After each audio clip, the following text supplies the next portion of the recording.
Welcome to the place where we learn about improv. Cause public speaking can take you so far. Improv speaking. Say yes and flex your creative thinking. Improv speaking. Say yes and flex your creative thinking. Welcome, everyone, to the Improvisely Speaking podcast. I'm your host, Dana Gowan. I'm so excited that you're joining today. You're going to be so excited that you're tuning in today because we have a fabulous guest on, the most amazing guest. They're all the most amazing guests, but you'll see, this is the most amazing guest. I'm so excited to jump in and get this episode underway. If you are new, joining us for the first time, let me give you a little spiel about what this podcast is all about, a few goals that we have on this podcast. One, to help people understand the benefits of improvisation. Two, to demonstrate how improv shows up in all aspects of our lives, and really how we are all improvisers, even though we might not call ourselves that.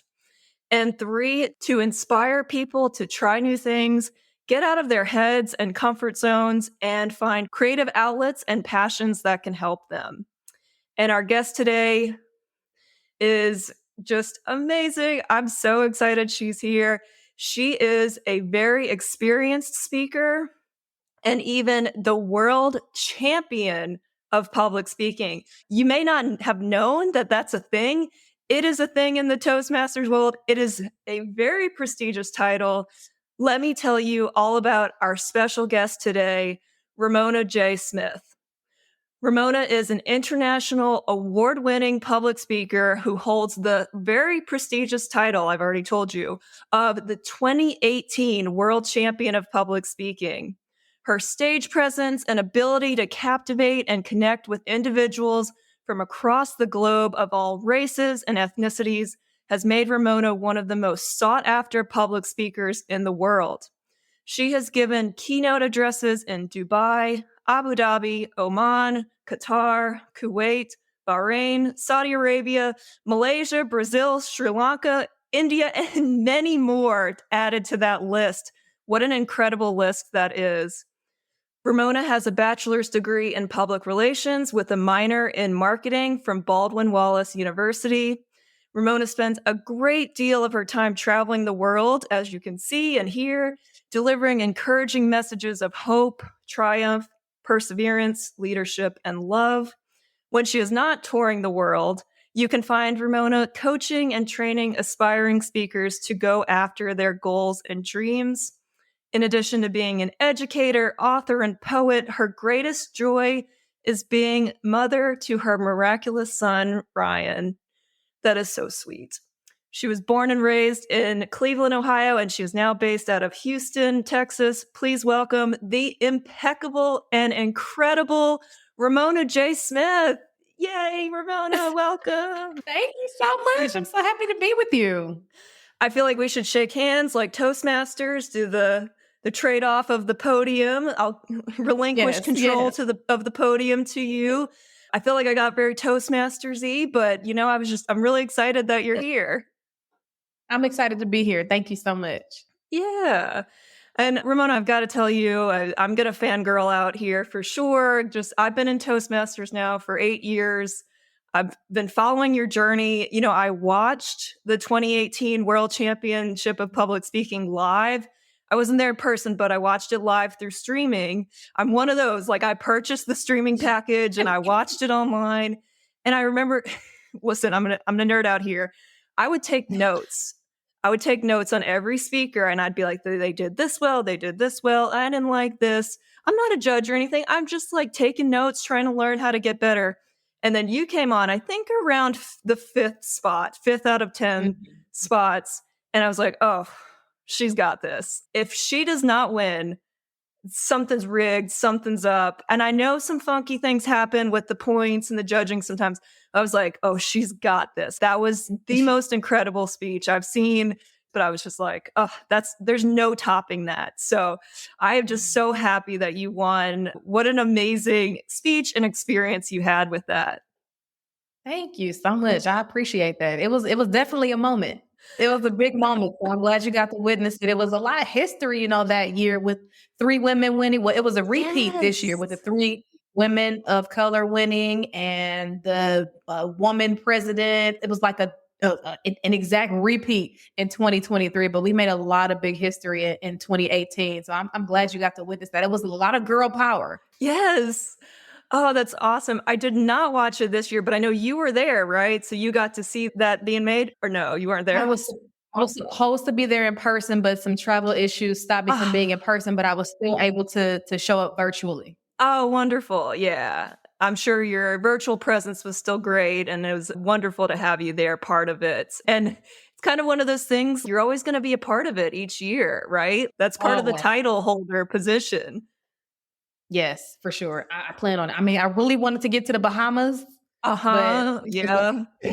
Oh, you know what? I think it's in LA next year, if I have that correct. it is. It's in, oh my goodness. Where did it all begin? Okay, slipping my mind right now, but it's definitely in California, LA area. But yes. Uh-huh. So hopefully you can come back and we can meet in person. I'll give you a big hug if you're accepting hugs. Yeah. Yes, I So am. I may have to attend that Do convention it. Do it. next year.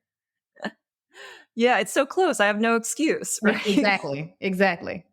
Well, and I have to say too that you were doing, well, you're still on your world tour. You're always giving speeches, presentations to groups and organizations, but you were on a big kind of world tour after you won your title. And in 2019, May 2019, you spoke at the District 1 Toastmasters conference. And I remember you gave the keynote, you did a Q&A session in the afternoon. And also, I don't know if this was like a formal photo op thing you were doing, but at the end, like people were just taking pictures with you. Like people were lined up to take pictures. And I did the whole like, oh, I don't want to bother her. I don't want to, there's so many people in line. She wants to go. Like, I don't want to do it. So I didn't take a picture with you. And I'm kicking myself a little bit now because wouldn't it be so cool to be like, I got a picture with Ramona and now we're talking on the podcast 4 years later? That would have been a cool story.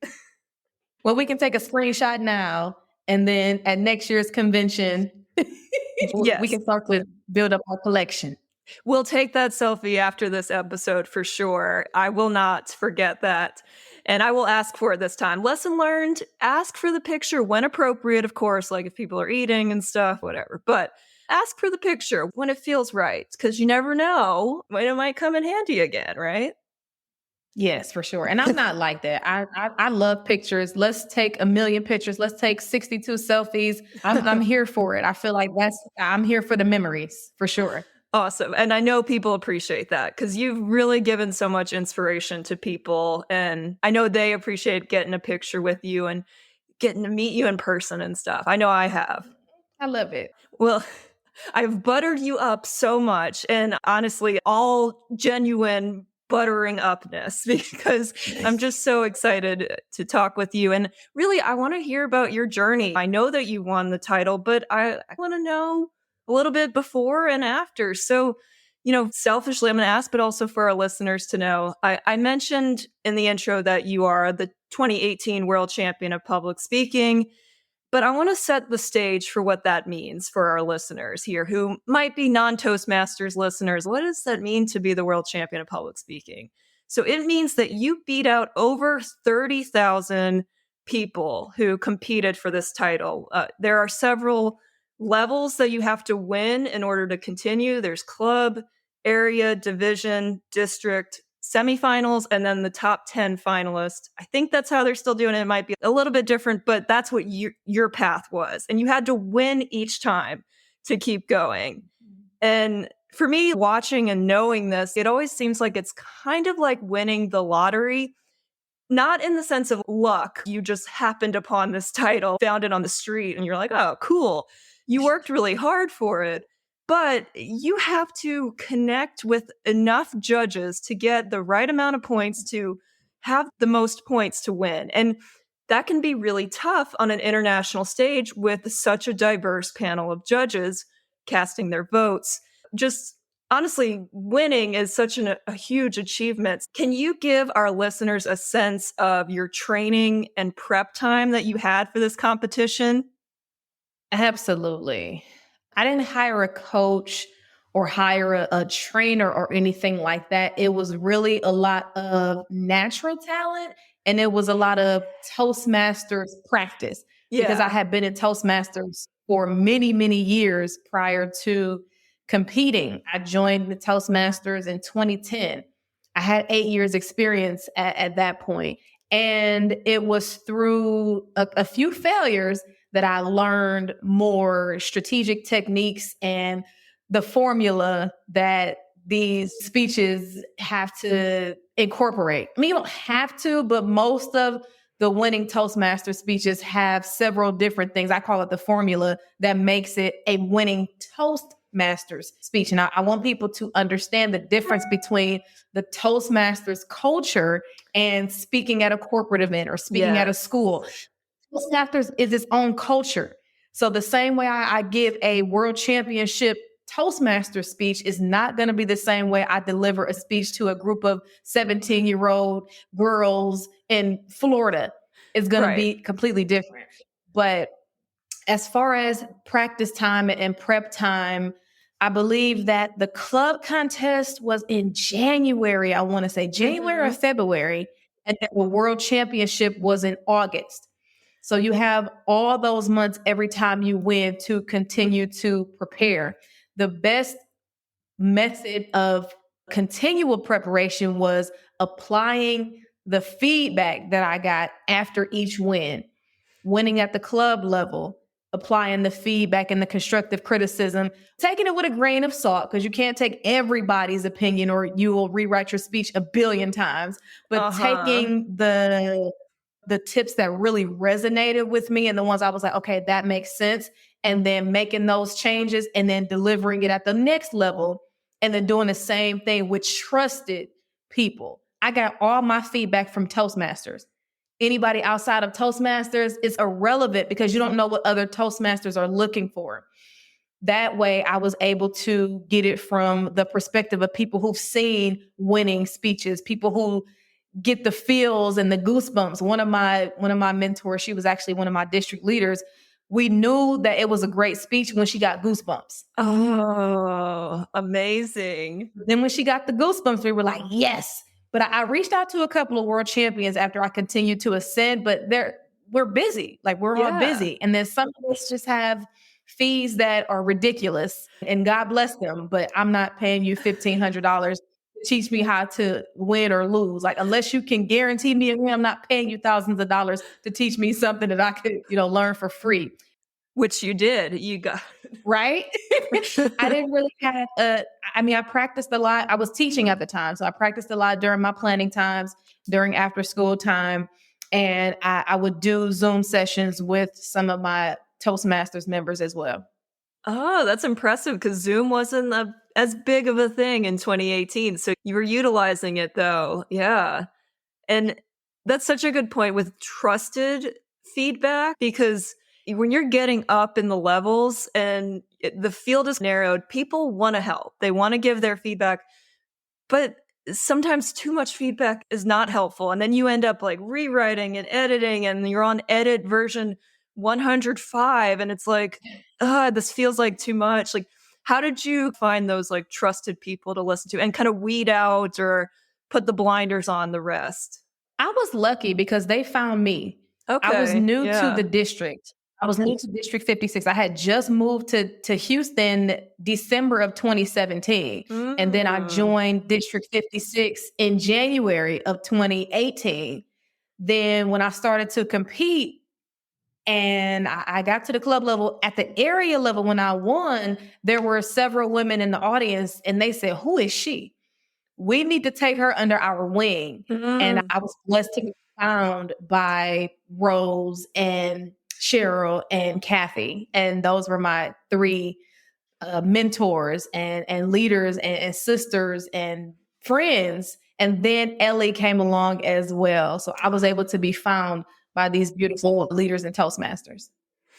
That's incredible. And I have to just ask, because this is an improv podcast, it's a fusion of improv and public speaking. And we'll get to more of the improv part later. But, were there any improvised moments in your speeches at any point? Or did you have a good grasp? Like you, maybe not word for word, but you kind of knew where you were going for your 5 to 7 minute speech?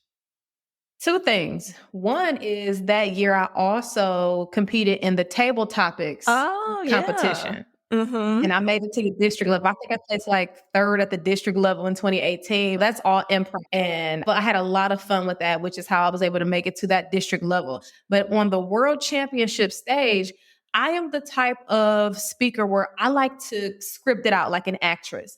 I like to write my script. I like to memorize it word for word. I like to know exactly what I'm going to say. That's just how I enjoy doing my speaking and my speeches and my presentations.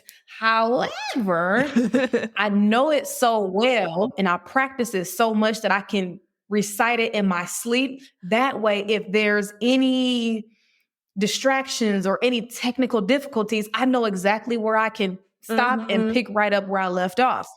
So in the speech, at the end of it, when I said, "We're still standing," and the audience said, "Yeah, yeah, yeah," I had no idea that was going to happen because I can't practice with the audience. Yes, what a genuine moment too it was. Yeah. Well, and that it takes special acting abilities because you do know it. You've said it so many times that sometimes it can feel scripted for some people because you're like, okay, they're robotic in this now. So to take that amount of energy, and certainly on the big stage and the big moment, you rose to the occasion, of course. But yeah, it can take some special acting. But I love hearing that there was an improvised moment there. Like you reacted, a genuine reaction to the audience. That's so cool. It felt so right. I was shocked, but it felt so good. So I just went with it. I'm like, let me acknowledge them for rocking with me. Like, thank you. Appreciate that. Oh, that's awesome. Well, and I imagine the first year of being world champion of public speaking, it had to be a whirlwind, right? Just how did you handle that first year, the craziness of the new title? Honestly, and we'll go into acting for a little bit. I've Yeah. been wanting a big stage like this for a very long time. That's why I moved to LA in my early 20s because I wanted to be a star and I wanted to have these moments. And I used to practice. I used to live with an amazing couple in Santa Monica. And when they would go to work and I was all alone, I would practice. This was before the Ellen show was no more. I would practice for the Ellen show. I would stand in the living room and act like I was coming on her show as a guest and talk about all these amazing speaking engagements that I had and all my talents and gifts. But that was the manifestation. That was 8 years prior to winning the world championship of public speaking. And when it happened, I was like, this is my moment. I am going to embrace it. However, I was at a fork in the road because at that point I had moved to Houston to better my life and to finally get on track. And I was teaching. And I'm like, I wanted to teach for 5 years. I wanted to teach for 5 years. And then I wanted to focus on public speaking, but that didn't happen. And I remember sitting at my desk during my planning time and crying because I had gotten so many invitations to speak around the world, but I have these 198 students who I've dedicated myself to. So what do I do? What do I do? I sat there, I thought about it for a moment, and I said, do I want to limit myself to 198 students, or do I want to create a lasting impact on thousands, hundreds of thousands, potentially millions of people across the globe? And that was the day that I made the decision to just take it as far as I could. And that was as Shonda Rhimes would say, my year of yes. Yeah. There weren't too many places that I said no to, which is how I can ramble off all these different countries, because anybody who wanted me to come speak and it wasn't conflicting with something I had already committed to, I said yes. I took it and I ran with it. That's incredible. Yeah, I always kind of wondered if you had your speaking business set up beforehand, because your business is called Ladybug Speaker, right? Did you have that set up before you won the title? Ladybug is older than my son. I birthed Ladybug first and then came Ryan. But nice. with a business, if people don't know, especially with speaking, if they don't know you, they don't know you. They're not just going to have you come speak to their organization and you have no website, you have no credibility, you have no publications. It's very difficult to get your name out there when you don't have a huge platform and all these different media outlets screaming your name.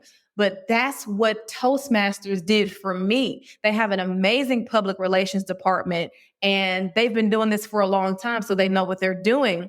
And once I won entrepreneur.com and Inc.com and Forbes.com and Business Insider and all types of news channels, and you can Google me and everything will pop up. That's when everything took off for my business. That's amazing. Yeah, that's incredible. And certainly that title gives so much credibility, but then you still have to, of course, work for it. I think I've heard you say this in interviews and other world champion title holders say, yeah, that title's great, but also like the outside non-Toastmasters world kind of recognizes the importance of the title, but also doesn't quite get it. So you still have to work and hustle and grind and earn the business for sure. How is it speaking in non-Toastmasters worlds and organizations? I enjoy it because that's how I started speaking. I didn't start the business because of Toastmasters. I started the business because I genuinely had a passion for speaking. And Toastmasters have a certain expectation of your speech. They want the animation. They want the energy. They want the polish. They do. They want the polish. But sometimes that's not the best delivery for people who are coming to learn and take away what you have as an expert. They don't want to be entertained. They want to be informed. So speaking in realms outside of Toastmasters, it helps me jump back into my teaching mode where I can say, here are the objectives and these are the outcomes. I don't have to have an opening hook. I don't have to necessarily have the phrase that pays. I don't have to do all the elements of a great Toastmaster speech. I can really just go in and be myself and teach.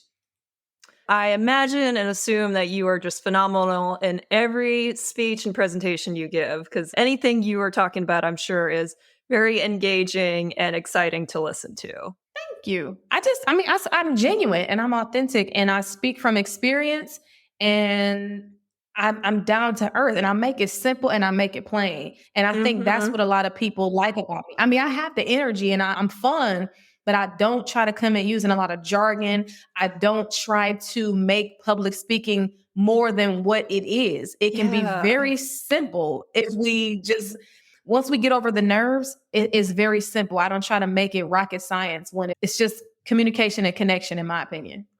I love that. Yeah. I want to jump back into pre-world champion title times. You said you started your business in 2011. I mean, sounds like you really liked public speaking. Were you ever nervous about public speaking? What brought you to Toastmasters if you already had that public speaking business? I was never afraid of public speaking. As a kid, I loved to be on stage, front and center. I'm so jealous. I loved it. Talent shows and plays and choir. I've always loved being in front of the audience. I always loved to entertain. And that's why I got into poetry and spoken word poetry, having that microphone in my hand, having that spotlight on me. I've always loved that. That's another reason why I moved to LA. I wanted to model, act, and speak. My sister actually was the person who introduced me to Toastmasters because when she was in college, she gave a speech and someone came up to her and said, you had such and such amount of consider joining Toastmasters.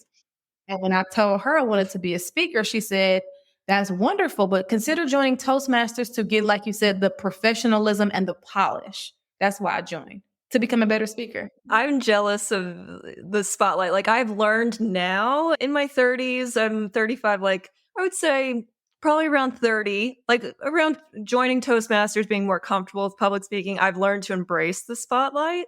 And like be not only good with the spotlight on it, but also like, yeah, spotlight's on me. I like this kind of thing. But it's taken me 30 years to get to that. So I'm always jealous of people and it's just different paths, but I'm just always jealous of people who were like, yeah, I didn't mind. I'd get on stage and do whatever. I didn't care. I'm like, oh, must have been so nice. It doesn't mean you didn't work hard, but I'm just like, oh, it took me so long to get there. And I honor that. That's amazing just to have that like want and feeling like the stage is mine. I want to be on it. That was always me. And we all have our different talents. I'm very envious of people who are visionaries and strategic planners. And I'm learning and I'm building those skills, but I've never been a meticulous person. I've never been that person that can just break down and analyze. I've never been that person. So if that's something that you have my heart and I envy that. That's not who I am. But give me a stage, I'm a rocket. Yes, for sure. Yeah. And you mentioned that you bring authenticity to the stage and yourself, your true self to the stage. And I know you coach public speakers on reaching their goals. And I imagine that is a lot of goals that people have to do. So, in working with clients now in the past years, what are some of the goals that you have seen and heard from people, and how do you help them with that? Many of my clients are in Toastmasters and they want to win the world championship of public speaking.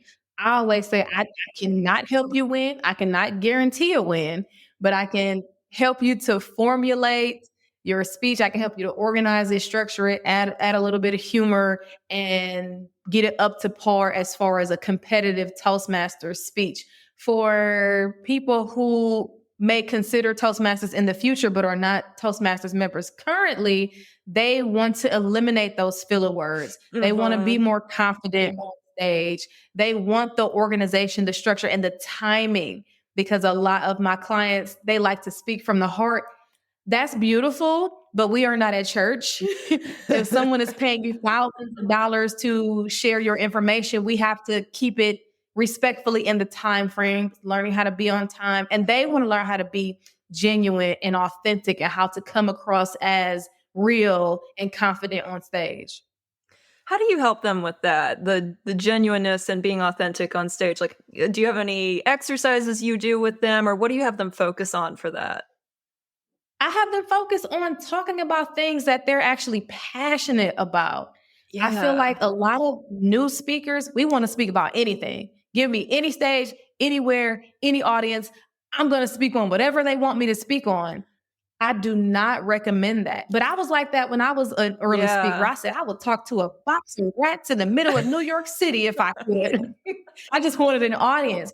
But I've learned that if you can niche down and narrow your speech topics and narrow your audience and really focus on what you're passionate about or what you're an expert or a master in, that authenticity is going to come through. It's going to shine, because not only do you have the experience, but you have those personal stories that you can tell that are not forced, that are easy for you to remember, and that are going to really connect, because the audience can sense when people are being fraudulent. Mm-hmm. If you are not being your true self, the audience can sense that, and that's going to create a blockage, and you don't want that blockage. So talk about things that you actually like, things that you actually know about, and things that you can actually relate to and tell personal stories about. And it's going to help that genuine authenticity come out every time.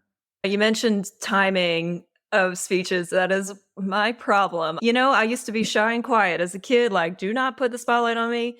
And ever since Toastmasters, I am a talker. I get this from my dad. I know I do. I am a talker, and I will talk your ear off, and I will talk till I see the red light, and I will keep on talking and talking and talking. And I guess, I don't know. I got a funny story for you here. This happened this year. I was competing in the area contest for the Tall Tales contest. Now, sometimes area doesn't get a lot of participants. Maybe the clubs just don't have anyone they send. I was the only one competing in my area contest. So I had it in the bag, right? Like, I'm the only one competing. All I had to do was finish on time. Stay on time. Guess what? I did not. I wanted to keep telling the story. It was a fun story. I had a lot of fun with it. Also, it was on Zoom. So my excuse there, if I have any excuse, is that time goes faster on Zoom, and I spent too long on my intro, and I didn't get into the physicality part that I wanted to. It also felt awkward on Zoom. I went over time, and I disqualified myself from moving on.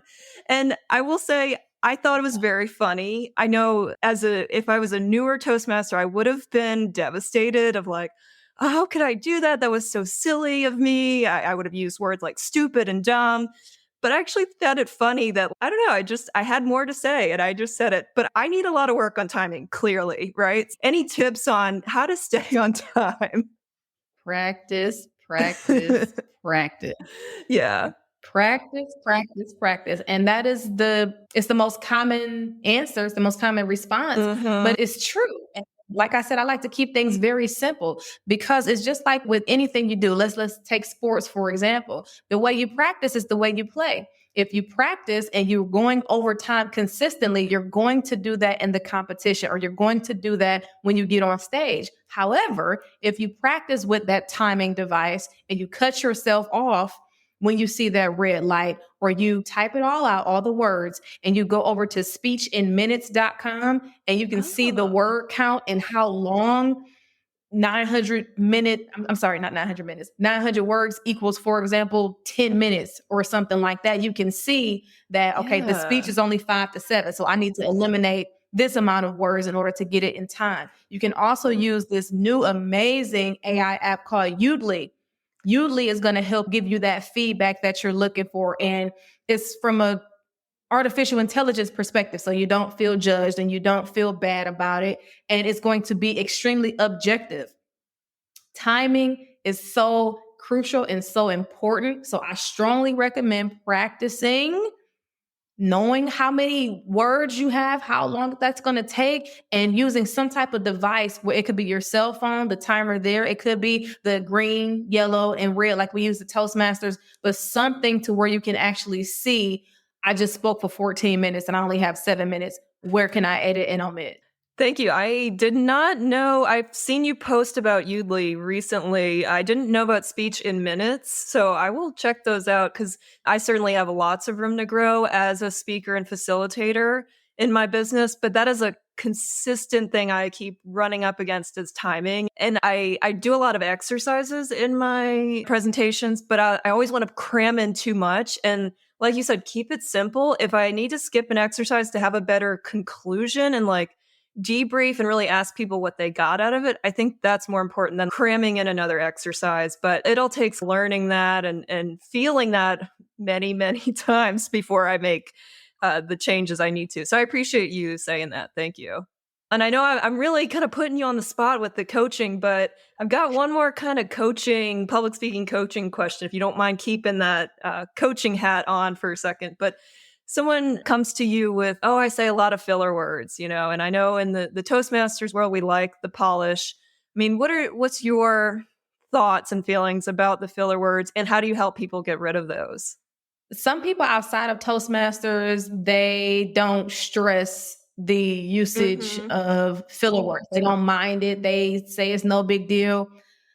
In my opinion, as a professional speaker, if someone is paying you to give a presentation, you need to eliminate the filler words. Mhm. If you're just speaking at a friend's wedding or it's just something casual and someone just asks you to speak or it's nothing in a professional setting, fine. Say 1,000 ums, say a bunch of souls. It's going to be a distraction, but it's a relaxed situation. But if you are in a situation where you are delivering a keynote, you are delivering a commencement speech, you are delivering a eulogy for a politician or someone important, if you are giving a powerful, impactful speech in front of a large audience, especially if you're getting paid for it, do the extra work and eliminate the filler words. I think that is doing an injustice to your audience for you to be lazy with your tongue. And this is me coaching. I'm kind of a tough coach, but Uh-huh. this is, you said the coach hat. This is not the friendship hat. And I take public speaking very seriously. It's my passion. It's what I love to do.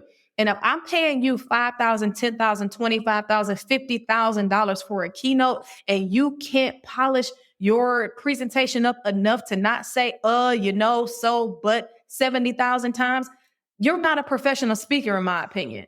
You may be a great speaker. You may be an entertaining speaker. You may be able to get a reaction out of the audience. You may be inspirational, but there's a difference between a public speaker and a professional speaker. The professional speaker is going to do those impromptu exercises. They're going to be that improv speaker Yeah. who takes the time to One, record yourself to see what are your crutch words. What are the words that you lean on most often when you're in between thoughts? Because that's just what a filler word is. It's just a bridge to your next thought. What are those words for you? Then doing those I think impromptu speaking is phenomenal for eliminating crutch words. Practicing. I tell my clients, you can do this with the kiddos. You can do this with your spouse. You can do this with your friends at game night. You pick a random item in the room. For example, that's a picture of a painting. Set the clock for 2 minutes. Speak about this completely off the cuff and have somebody record your filler words. And just do it a couple of times every week and see how you improve. Because once we are aware of it, we will start to stop ourselves. Yes. Like, I just said, I just said, and it'll start to build that awareness so that when you are about to say right or alrighty, or, you'll stop yourself and you can pause instead of saying that filler word. That's all we have to do is pause, or we have to practice more so that it's seamless. In conclusion, welcome to my TED Talk. Filler words, you can eliminate those by becoming aware of which ones they are and by practicing speaking most of the times extemporaneously and off the cuff about random things and knowing what your crutch words are and understanding how to pause instead of leaning on those specific words. Thank you. Bravo. I appreciate that coaching tip. That was fantastic. And that's a good reminder because I record these podcast episodes and I hear my ums a lot and I'm like, where this coming from? But it's a different thing with recording, but it's still like I can be polished on recording too. How do you feel like one or two here and there, whatever. But if it's a consistent, like you're getting told, you're saying multiple here's the trigger, here's when it happens. That's a good reason and rationale to make a change for the better. Definitely. I definitely agree with that. Because some of us are unaware, especially if we're new speakers, because it comes so naturally. The ums come so it's like a rhythmic. It's like a song. Yeah. I was walking down the street and I saw somebody, she picked up tissue. It just becomes like a sing song. It becomes a part of our speech. Yeah. And once we become aware of it and we actually can see the tally, like, sir, you said 72 ums in 2 minutes. That's an issue. Then we can start to put those best practices in place to start to eliminate some of them. I love it. Thank you for all the coaching, the free coaching on here. I appreciate it. But that was amazing. And you mentioned welcome to my TED Talk. Where do you see your public speaking journey and business headed in the next few years? My ultimate vision is to be the Black female Tony Robbins. That is my ultimate vision. I would love to do the work that he's doing. I would love to do the charity work that he's doing. I think he feeds like over 1 million people a year and he gives back to a lot of charities. Not sure if I want to have 100 and something businesses. And the speaking, the retreats, the transforming lives, the impact that he has left on so many people's lives, and the suicides that he's prevented, and the athletes that he's coached to become champions, and the political leaders and the religious leaders that he's coached. I definitely, that's my big vision. I would love to do a TED Talk. I'm pretty sure that's coming in the future. I don't have anything lined up just yet, but I'm pretty sure I'll be doing TED Talk soon, but just inspiring the youth, inspiring parents, inspiring as many people as I can so that they understand that life is hard, but you can do hard things. There's hope. There is value in the mistakes that we make. There are lessons learned through quote unquote failure. You just have to know who you are, accept who you are, embrace who you are, love who you are, and be gentle and kind with yourself, and then push yourself to achieve those things that you never thought you could. I love it. And you're on track. You're on path. You're certainly TED Talk. I know you would say yes and to that immediately. You're making the steps to do it. And I can't wait to see that in a few years. Keep manifesting. That's awesome. For sure. I got to figure out which talk show I'm going to practice for now that Ellen's off the air. Right? I know. Well, and you don't have to limit to just one. You could go on all of them too. Exactly. That's the plan. That is the plan. That is the plan. Oh, I love it. Ramona, I want to give you a break because you've been coaching us a lot. You've been on stage, giving us the passion and the energy. Let's take a quick break, and I want to get into more about the impromptu, extemporaneous, improvly speaking. So let's talk about that right after the break. We'll be right back. All right, and we're back talking with Ramona J. Smith, the 2018 world champion of public speaking, getting so many good lessons and tips from her for free that she usually gives to coaching clients. So this is, I love this. This is such a treat. Ramona, thank you so far, and I can't wait to get into some impromptu speaking. So you mentioned that you love table topics. You competed in the table topics contest. So I can gather that your feelings about table topics are positive, but have you always liked extemporaneous speaking, or did you have to learn to practice that and get through that sticky part? I had to learn to practice. I always enjoyed it, but at first I used to go over time Mm-hmm. and I would get lost in my thoughts and I would just ramble and ramble. I didn't know how to mentally organize that short 2.5 minute speech. That's where Toastmasters came in because, at every single meeting we have the table topics portion. That allowed me to learn little tiny tips and tricks. For example, you can walk slower up to the stage. Well, okay, well, in person. Via Zoom, not so easy. But in person meetings, they have to introduce you, they have to ask the question. And then as you walk up, we all clap. You can walk a little bit slower to give yourself time to think. You can also restate the question, which gives you more time to think about what you want to say. In table topics, you don't know the question that they're going to ask you. You have no idea, but it gives you time to think of a story or think of a quote or something that can trigger a memory of something that you can share.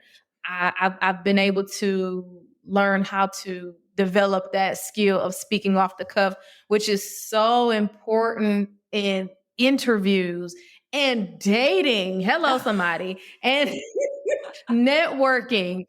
Small talk, but intentional small talk is really what table topics is all about. I think that everybody should get more familiar with speaking off the cuff. I hear that from a lot of people. Just they're like, oh, I'm fine with the slides. I'm good with the PowerPoint. The slides help me jog my memory and what I'm going to say.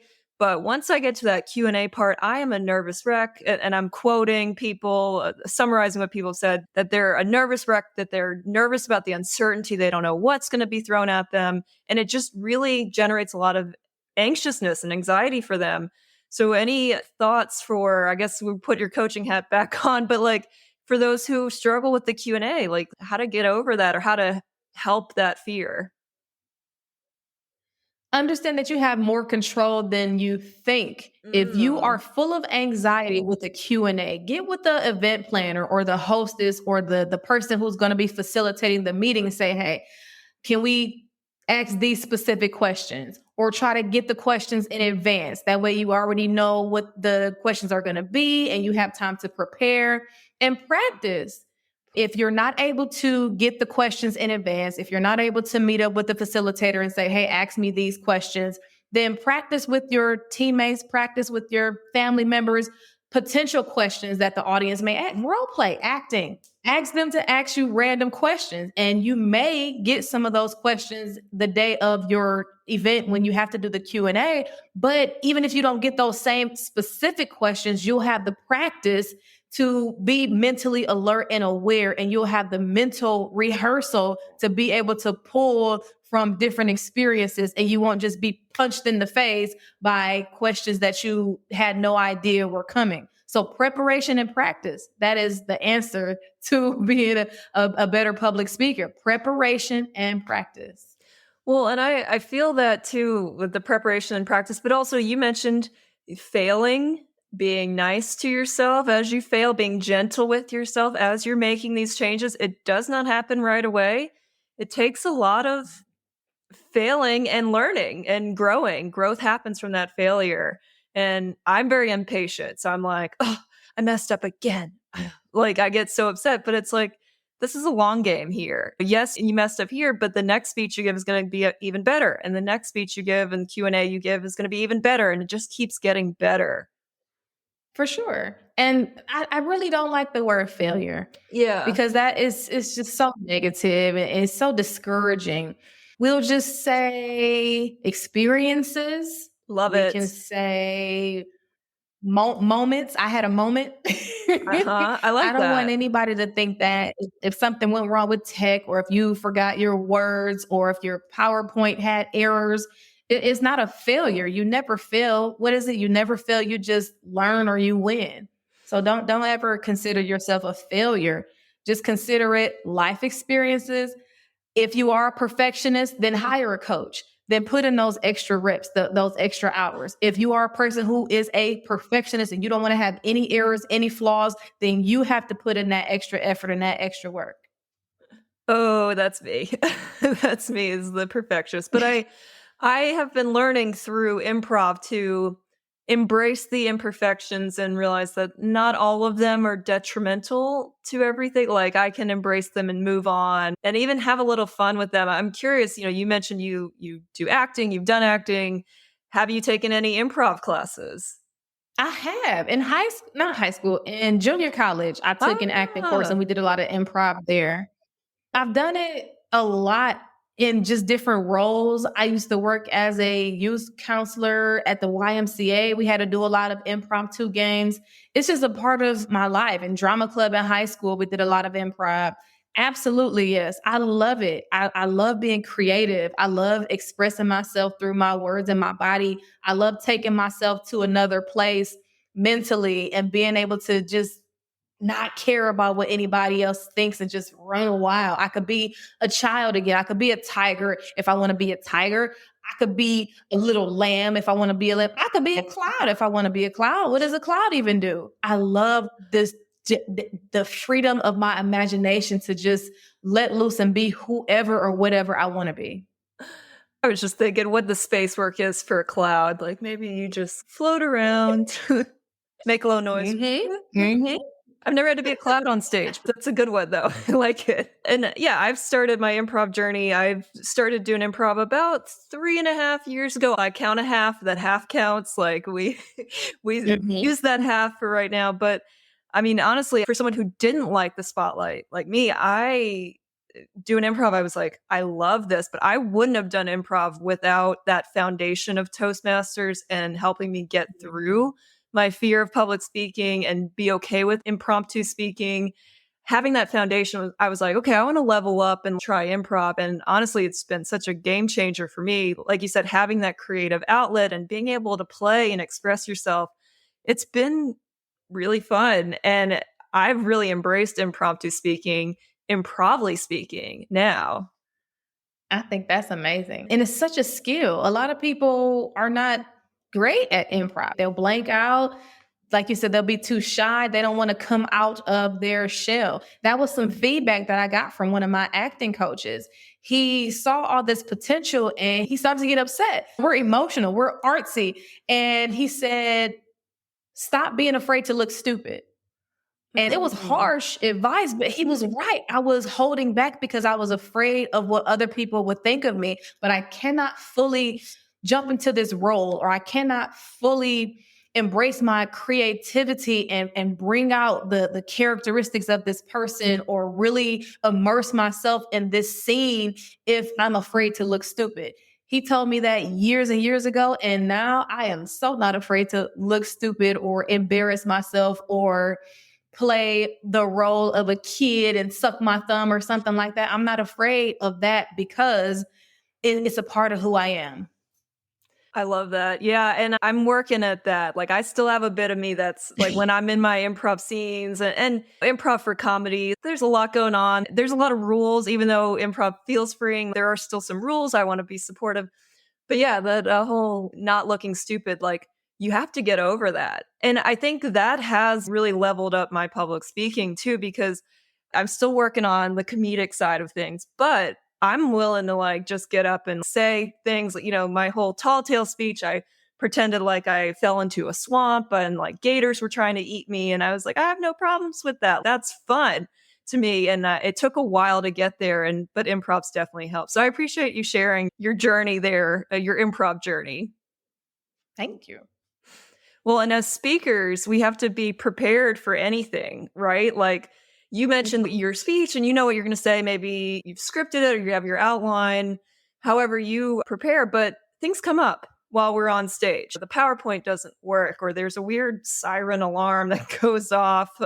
I've heard one where like a mariachi band started playing in the middle of someone's talk. So can you recall any improvised moments you've had on stage and how did you handle it?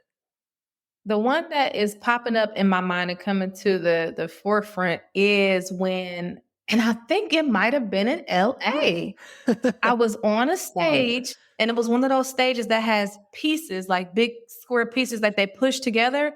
And I like to wear heels when I speak. And I was walking and I was speaking and my heel got stuck in between the crack. Oh my gosh. And at first I tried to carry on, but it's not going to work. So I had to creatively and in a humorous way tell the audience that my heel was stuck and rip it out and get a laugh and then move on to the remainder of the speech. But that was, oh my gosh. That's the only time that ever happened to me. Yeah, I was wondering how you handled it. You ended up getting it out. You didn't have to go barefoot on stage or anything. No, I just ended up, I forgot how I transitioned. And I may have used some type of metaphor or simile as far as public speaking. When you don't practice for public speaking, it's like when your heel gets stuck in the stage and you just got to yank it out or something like that. I tried to make it funny so that people wouldn't freak out or people wouldn't look at me like, oh, see, world champion, you can't even walk in heels. I tried to handle it with class. Very nice. Nicely done. Yeah, and those things happen. And I could just speak from my like nervous self. If something like that happened, I would be like, oh my God, it wasn't perfect. Oh, people are going to be freaking out and like talking about that and they're going to judge me. And I'm definitely in a better place. And certainly you are like, you accept it, acknowledge it. And you're like, you make a joke about it and then you move on and then you create an even more genuine moment because you recognize that something happened and you called it out. But most of the time when we make mistakes, the audience doesn't even know. Mm-hmm. Yeah. That's something that we forget. Well, a lot of the time, they don't know your speech. They weren't there when you practiced. They probably didn't even know my foot was stuck until I actually said something because it wasn't dramatic. It wasn't like, it was just like, okay. They probably would have never known, but I can't be stuck in that one place because I like to move around on the stage. But if we misalign, if we go out of order for some reason, usually the audience doesn't even know. It's when we point it out and say, oh, I'm sorry, or no, I just messed up. When we point it out to the audience that we made a mistake, that makes them aware. Usually they don't even know. They have no idea. And speaking of your preparation, so how do you like to prepare for presentations and speeches? Do you script out a lot of it or you work off of an outline at this point? I still love to script out my speeches. Now, some speeches that I give over and over, I won't because I know them. I've given them so many times. Absolutely not. However, I'm speaking on Friday at a company called NG about overcoming indecision. I've never given that speech before. So of course, I scripted it. I have a PowerPoint, but I don't want to rely on my PowerPoint. I want to rely on the stories that I want to tell, the organization and structure of the presentation itself so that it can flow along with the PowerPoint because it's a visual aid. The PowerPoint is not my presentation. It's an aid to my presentation. So I like the outline. I like to script it. And then I rehearse until I hate what I'm reading. When I hate, and I say, when I practiced for the World Championship of Public Speaking, I did not want to use the word still standing ever again because I had practiced it so many times. But if I don't hate it, then I know that I'm not there yet. If I don't despise the speech because I've practiced it so many times, then I know that I'm not ready. Once I get to that point where if I say this again, I'm literally going to jump out the window. Like until I get to that's my point. That's when I know it's like, okay, I have it. So I want to practice to the point where, as I mentioned, I can do it in my sleep. I can do it in the dark. I can do it if one person shows up or if 1,000 people show up. That's how I like to do. I like to outline, script, rehearse. I love that threshold. Like you do it enough to where you're like, okay, I don't like this anymore. And I'm not going to change it because I don't like it. I recognize that it's good stuff, but I don't want to say it anymore until I say it in front of an audience. Yeah. That's Yes. good. That's a good threshold. I get disgusted with it because I just do it so much. Oh, I love it. Thank you for sharing that little tip there because that's good. And again, that helps you with your timing and everything, making sure you stay on time too. I don't know if you remember the Karate Kid movies, but in the Karate Kid, it was the wax on, wax off. Uh-huh. And he was so irritated with the wax on and the wax off until he actually had to do it. Then it was like, oh, now I see. And even in the modern day Karate Kid with Will Smith's son, when he had to pick his jacket up and put it on the rack, pick his jacket up and put it on the rack over and over and over and over and over to the point where he was like, oh my gosh, if I pick up this jacket one more time. But then when it came down to the movements, it was smooth, it was seamless. Same thing with my public speaking and my preparation. Oh, I love that. Okay. All right. You're inspiring me to practice more because, to be honest, I've been relying on my improv skills a bit and I facilitate more workshops. So, more of my job is to explain the exercises well and then give people a chance to experience them and then lead them in a debrief discussion on what they learned and took away from the exercises. So, I've taken a break from like the traditional speeches and it's more like, how can I facilitate this in an appropriate and safe way for them? But in the sense too, it's like also planning out and timing and explaining the exercises correctly and efficiently too, and not confusing the audience. So now I'm feeling more motivated to practice and really hone in my presentation skills, which will help me in my timing. But I think that my way is a way. It's not the way. Whatever works for you, I think that you should stick with it. And I never want people to think that, oh, I have to practice this a million times because you may not have to, or I have to script it out. Bullet points may work for you. This is just what works for me. And it has worked for me in a way where it's allowed me to be very successful with my speaking. I love that. And I want to call attention to an Instagram live message that I saw you do recently. I know you do a lot of kind of talk to the camera videos. You're really good at it. I'm still working on that. Letting go of perfection there. And one of your messages was, let it be ugly and figure it out as you go. It was kind of in reference to your website, your business. As you're getting started, like you're not going to have all the answers. And I really appreciate that because in improv, it's all about letting go of that perfection and embracing mistakes and learning from them. And I like that also, let it be ugly. How have you seen like the let it be ugly in yourself and then how it's grown over time?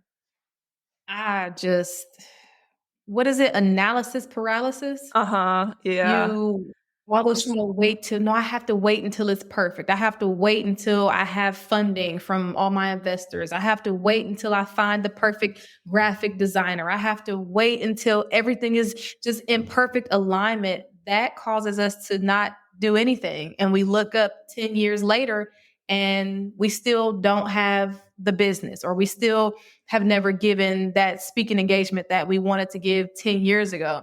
When I say do it ugly, I don't mean just throw some slop together. Mm-hmm. I don't mean to just be lazy about it. Do the absolute best that you possibly can at that moment. Put your energy and effort into it. But I'm not a graphic designer, but I created my website. Is it top notch? Is it elite? Is it up to par with Tony Robbins? Not yet, but I have a website. Instead of saying, no, my website is still under construction, then I'm losing business. Then I'm losing potential clients. Then I'm losing credibility because people are going to ask you for your website because all the professional people have websites. It's not the best, it's not the greatest, but I have it done. And now I have the ability to make it beautiful and to find that person who can come in and say, okay, this is horrible, I'm going to change everything. But the point is I have a foundation. A lot of us want to wait until the perfect timing, but that leads to procrastination. That leads us to making excuses. That leads us to being able to say, I would have done it, but I just never found the right person. That's not going to get you to where you want to go. If you are still a beginner at something or a novice at something, do your best. Try to find the best resources at the lowest cost, but just get it done. Don't be so focused on everything having to be perfect, for lack of a better term. Everything doesn't have to be perfect. It just needs to get done. Thank you. Yeah, I love that. I've been thinking about that actually recently.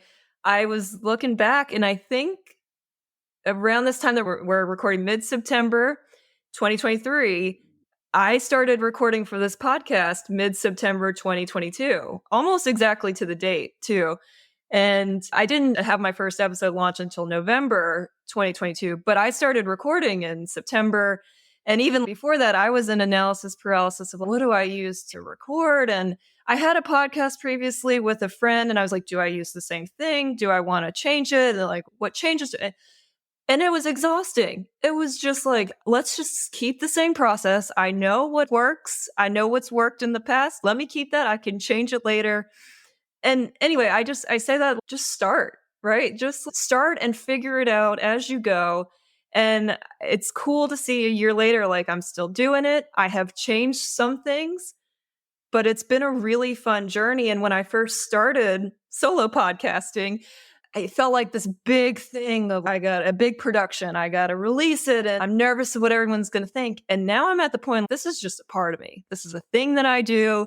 This is a thing in my life. And it feels good, but it's also not this huge production anymore that it was.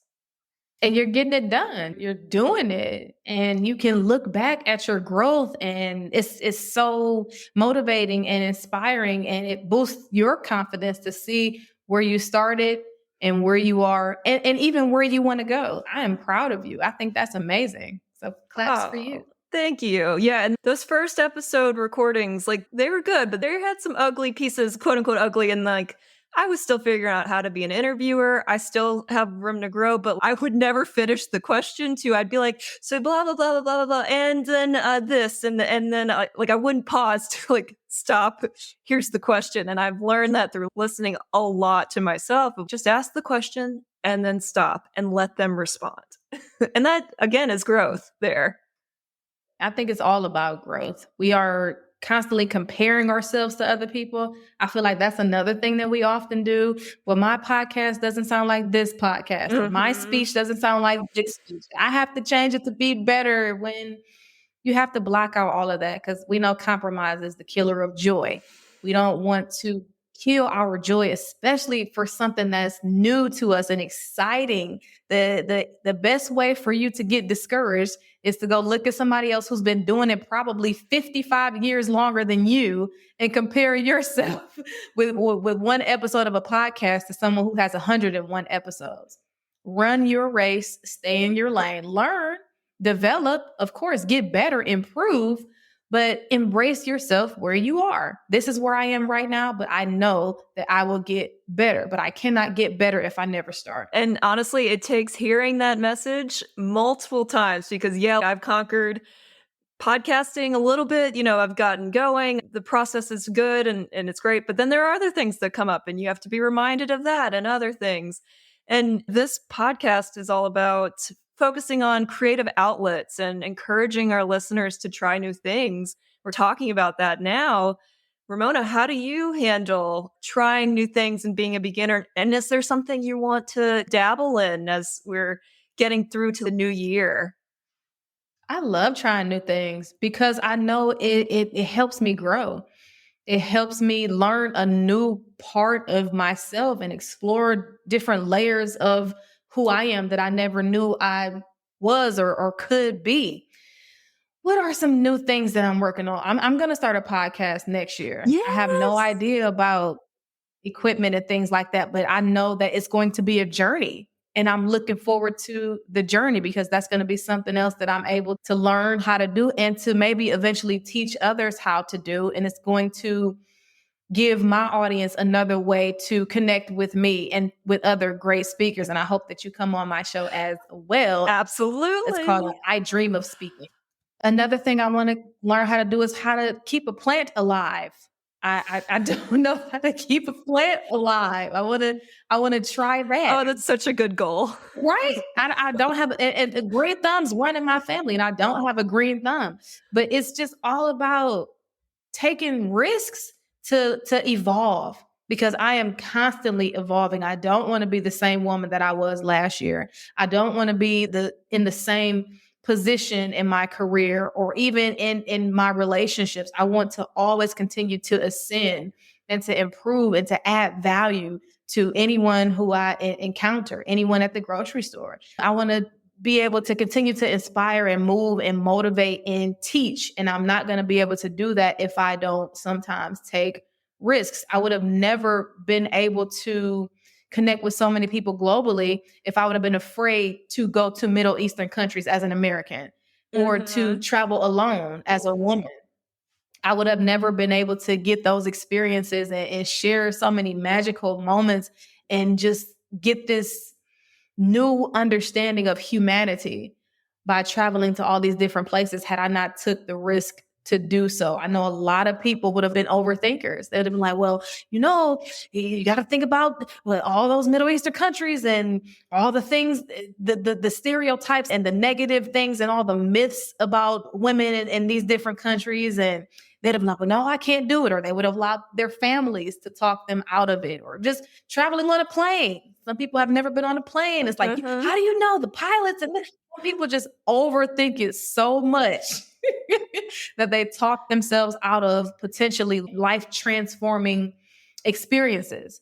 I'm not going to do that. Anything that I can embrace that I'm passionate about, I want to. I'm actually thinking about going into a leadership position with another company that is for women who are in transition from drug addiction, anxiety, alcohol, mental health, thinking about being a director over there.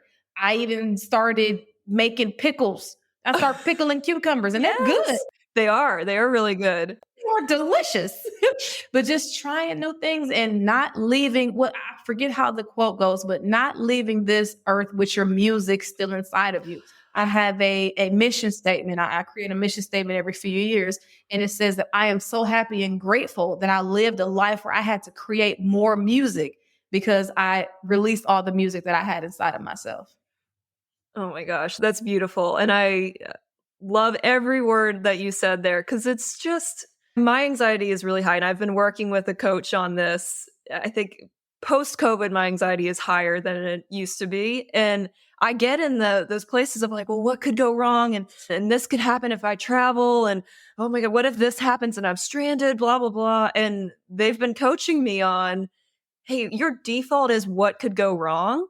How about we work on changing your default to what could go right? And how can this be fun and easy and enjoyable? And trust that if something comes up, you can handle it and you'll be fine. And yeah, so just hearing that, like the fear of flying, or there's so many fears that we have that prevents us from getting started. But we really want to start. We want to do the thing that we've been dreaming about, but there's so much that holds us back. And let it be ugly and just take the risk. I love that. Joyce Meyer says, feel the fear, but do it anyway. Be scared, but do it. I was at an Airbnb with my son over the weekend and I saw a centipede. I was afraid, but I had to end the poor creature's life because I had to defend my son. I don't like murdering animals, but for my son to be able to sleep, I had to do it. But I was afraid. My heart was beating fast. But I felt the fear and I did it anyway. So even if you feel scared or shaky or anxious or you feel like everything is going to go wrong, just try it. Just do it anyway and see how it comes out. Usually we fear things that will never, ever even happen. I used to be scared of monsters attacking me under my bed. Hasn't happened yet. So. Yeah. And, in the improv world, there's phrases like no, but, or no, because, or yes, but that we throw out there that like, that's our fears talking. But what if we say yes and keep saying yes and to situations and see what comes up there? And we can form ideas from the fourth or fifth yes and that we would not have gotten to if we had shut it down right at the beginning and said, no, I can't do that because I'm not ready. I'm not experienced. I'll have to go back to school. I don't have the money. I don't have the time. But what if you say, yes, I can start a podcast and I'll figure out what equipment to buy. And I'll invite all of my awesome public speaking friends on, and we'll have amazing conversations, and we'll change people's lives for the better, right? What a better discussion that is by saying yes and. Ooh, that's powerful. That is so powerful because it all boils down to your mindset and what you tell yourself and the thoughts that you think. Well, and that I always end with this question for our guests here. I always ask, about the yes and mindset. So I've teed it up already. You've kind of already answered it, but we'll see what comes up here. How do you embody a yes and mindset or growth mindset in your life? Affirmations daily, daily affirmations. Right now, we are in the middle of Iyanla Van Zandt, that's where I first heard of the 40 Days of I Am challenge. And it's for 40 days, you write 40 positive affirmations, you starting with I am. And I've done it several times, but now I started to incorporate that into my coaching. And so I have a handful of women who are doing that with me. And just to write down those amazing things about yourself every single day, I feel like I could fly right now because I'm constantly affirming myself and it's all positive. We don't say I am dumb, I am fat, I am lazy. No, I am energetic. I am abundance. I am love. I am essential. Whatever those amazing words about yourself that you're feeling. And even if you don't feel them, still writing them down, it's so powerful. And you do it every day for 40 days. But in general, just doing those daily affirmations and being mindful of what you put in your mind, because what you put in your mind comes out your mouth. So the books that I read, the music that I listen to, the conversations that I have, is all positive and it's high frequency. That is how I keep a positive mindset and a positive attitude. I've learned that this thing right here is going to set the tone for everything else in my life. If I had a lack mindset versus an abundant mindset, I'm going to think that this month in my business, I only made $10,000, but I need to make $100K, but I can't. That's lack. An abundant mindset says there's millions of billions of clients that you haven't even tapped into yet. Go get that. There's the bajillions and trebillions of dollars out there just waiting for you to manifest it and to attract it. So I just be very careful and be very gentle and understand the fragility and the sensitivity of my mind and my brain and my thoughts. Beautifully said again. Yeah, that mindset is key and it's everything. And I notice at times like it dips and then I feel like sometimes I'm on a roller coaster. And if I can just, get off that roller coaster and have a consistent, just like train ride, like a tram ride around where it's like I'm on that abundance train ride. I don't know where I'm going here, but like, instead of the roller coaster of emotions, I'm going to say yes and more because I have that mindset. Well, I still allow myself to feel like when I took my son, because my son lives 1,200 miles from me. And that was by choice because I was traveling so much. There was no way I was going to be able to keep up with that. And his dad is in Ohio. His dad was like, hey, you travel, just leave him with me. And when I left my son and I dropped him off at school Monday, I cried because my heart was broken. That's my firstborn only child. And to have to leave him is heartbreaking, but I let myself feel those feelings and I call it letting it flow down the river. I allowed myself to feel and to cry and to miss him and to miss his hugs and his kisses and waking up to him in the bed next to me. I allowed myself to feel that. But the difference is I didn't get stuck in it. I didn't allow it to stick to me. I didn't allow myself to get consumed by the thoughts and then dive into a rabbit hole of depression. I let myself feel it. I'm sad. I'm going to miss him. That's my child. Oh, why? Oh, why did I choose this lifestyle? And then I said, I'll be back. I'll be back to see him in a couple of weeks. I made this decision to show him that you can travel the world. You can be a global citizen. You can achieve your dreams. And he's going to get more out of his mom doing these things than his mom not doing these things. I'd rather be extremely successful so my son knows he can do the same thing than resent him and say, it's because of you that I didn't travel. And it's because of you that I could have been this global icon, but I chose motherhood. Let it flow down the river. Just don't get stuck in it.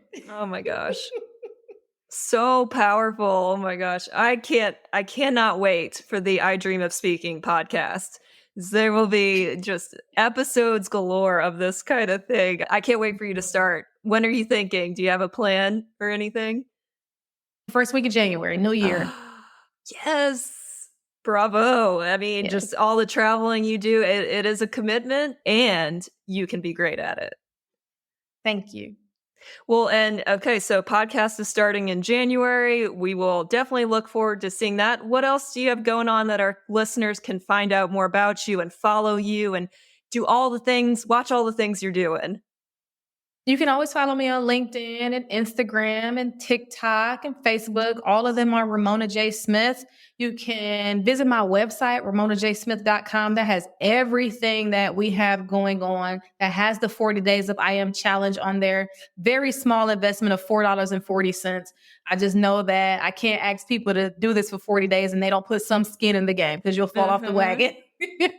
I have my coaching programs on there. I have my Scale Up, Startup, Speak Up challenge. It's a 10-day challenge for professional speakers who want to get those resources like your bio, your speaker one sheet, your headshots, all the things that people are going to be asking you for when you start to embark on this professional paid speaker's journey. We have the Confidently You 6-week confident course. And that is it is very intensive. So we go to those dark places and we do that shadow work that helps you to realize why you don't like yourself or why you keep repeating patterns that are not healthy for yourself. So we have that going and good stuff. Upcoming speaking engagements that we do. Everything is on the website. So ramonajsmith.com is going to be the best way to keep up. I'm so accessible. You can reach me a DM on Instagram, a PM on Facebook. You can email me. You can call me 216-309-2341. I'm looking forward to taking on new clients and just meeting new people. That's funny because in your world champion speech, you were like, hey, new husband, new boyfriend, call me kind of thing. So now you're settled there, but you're like, hey, new clients, call me. I'm here for you. Let's work. I'm a tough coach though, because I'm results driven. So if you're not willing to put in the effort and the energy, I don't want you to waste your time or mine or your money. If you're ready to work and you really want to make some changes in your life as far as speaking and confidence and accountability, let's get this work in. That's amazing. That's awesome. And coaching you could do in person or virtual, or do you have one or the other that you do?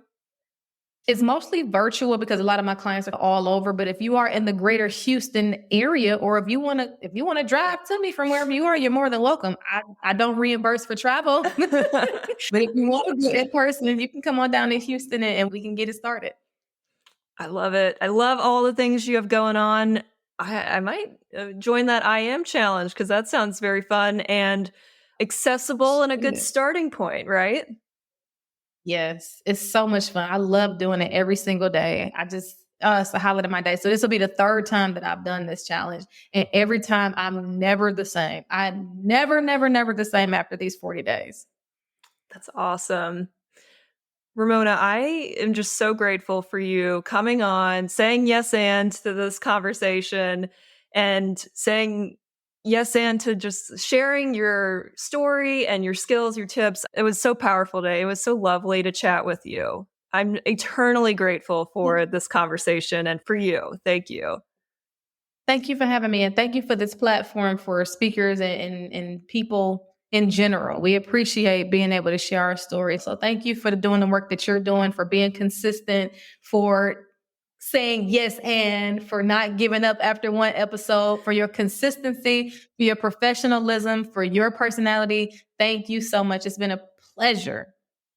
And we will look out for the I Dream of Speaking podcast coming to you January 2024. All right. Make sure to like and follow that one too. And so you can listen to both public speaking podcasts because there will be lots of good stuff on it. And thank you for listening to today's episode. What a dream come true to have Ramona on the podcast. I know I fangirled out in the beginning, but I remember watching Ramona win in 2018 and Of course, I wasn't there in person, but I watched it live on the Toastmasters stream, and I was taking notes of all the speakers. I was trying to rank them in my head, like who should win. And as soon as Ramona gave her speech, I was like, oh my God, she won. I know there are 4 or 5 other speakers after her. She crushed it. Like, you just had that feeling that she crushed it. And I just remember thinking, oh my God, I hope one day I can meet her. And actually, I saw her speak a year later at one of our Toastmasters district conventions. And I didn't really get to speak with her. Of course, I didn't want to bother her, but I never dreamed in 2018 that I would have a podcast to invite her on. But look at me now. Yay. This is amazing. And I love having this outlet to have such inspirational conversations and just get to learn from all kinds of amazing people. I don't think you need to have a podcast in order to have incredible conversations. However, it helps when inviting people to come talk to you to have this platform that I will record it and it will be open for people to listen to and be inspired by. It's nice to be able to email someone and instead of asking, hey, can I pick your brain and learn from you? It's, hey, I want to invite you on as a guest. I want to feature you as a guest. And I want to hear your incredible story and be able to share it with my audience and your audience. And I think that's incredible. So, yay, this is such a moment being here and being able to chat with Ramona and just learn so much from her. I'm still like freaking out a little bit. And, I am so appreciative of Ramona being on today, and I appreciate what she said about filler words. I am not that criticizing of filler words in a normal speaking setting if it doesn't distract from the content. I will agree with her stance that if a professional speaker is getting paid thousands of dollars to speak, it of course should be well prepped, polished, put together.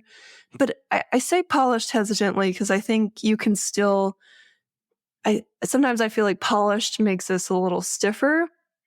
And I don't want my professional speakers to be stiff so much, but I do want all their content to be prepped and they know what they're going to say and everything. And I think we, for the most part, get that out of our professional speakers. But I think we get caught up in the trap sometimes of, I want to be a professional speaker, so I have to be perfect. And I don't think saying a few ums and ahs makes or breaks your speech, even in a professional speaker setting. What I want out of any speaker, and of course, I am different from you and everyone else, what I look for in a speaker, whether professional or not, is authenticity. Are they being real in the situation? Are they being vulnerable if it's appropriate? Are they sharing stories that help the content further along and help me to understand the content? Are they calm, composed, confident? I want to feel at ease when watching and listening to a speaker, because if I'm not at ease, then it will be really hard for me to concentrate on what's said. So I say all that to say, yes, Ramona is absolutely right about the professional speaker sense. And she even qualified it with saying, if you're speaking at a wedding or in a more casual setting and you use a few filler words, no big deal. And I just want to reiterate that letting go of perfection piece, that your speeches do not have to be absolutely flawless for you to be a good speaker. You heard it in Ramona's stories that she makes mistakes as she goes. And a lot of times audiences don't even know that she's made a mistake. They only know it if she calls it out. So it's just getting comfortable with making mistakes and learning from those mistakes, and also letting go of perfection and judgment in real time to not be so judgmental of yourself while you're speaking. Whether you're in Toastmasters or not in Toastmasters, I hope you enjoyed the public speaking tips that Ramona shared today. I hope you were so inspired like me. I just loved listening to her. I could listen to her speak for another hour or two. She's just so fantastic. And I thought everything she shared today was so helpful and inspiring and motivating. I truly believe that anyone can be a great speaker. I've shared in my origin story solo episode and also in other episodes that I used to think that public speaking was something people were naturally good at, and I was not naturally good at it. So I just thought, well, I'm just never going to be a good speaker. And eventually I reached my last straw moment where I was like, I have to work on this for the sake of my career, for the sake of my growth. I have to work on this. And I did. I practiced, I got better at it, and I actually started to enjoy standing on stage and being in the spotlight. And so I say that all to say is that anyone and everyone can be a great speaker, a great public speaker. They can go on to be a professional speaker. And it just takes practice. It takes practice in recognizing your strengths and weaknesses, and also getting feedback from people and implementing the feedback that you find useful. I know Ramona offers one-on-one speaking coaching. I also have a one-on-one and small group improv speaking coaching that uses the tools and exercises of improv to help you get out of your head and judgment zone and become a more confident, relaxed, and trusting speaker. And I say trusting, meaning you trust in your skills and abilities and accept yourself as a speaker for who you are. Ramona said in the episode that her way is a way. It's not the only way. And you have to find what works best for you so that you find your true style, your most authentic speaking style. Wherever you choose to practice and get your public speaking training, I fully support it. Whether it's Toastmasters, Ramona, me, National Speakers Association, or NSA, or there's Dale Carnegie. There's so many ways to practice and become a better speaker. Wherever you choose is great. My stance is that the best public speaking training is the one that you can consistently do and the one that you enjoy doing. And so I hope you find, if this is something you really want to work on in getting better at public speaking, I hope you find that training that supports you in the way you need to feel supported. I also want to mention that Ramona has just come out recently in early 2024 with her I Dream of Speaking podcast. I'll put a link to her new podcast in the show notes so you can check it out. It is fantastic.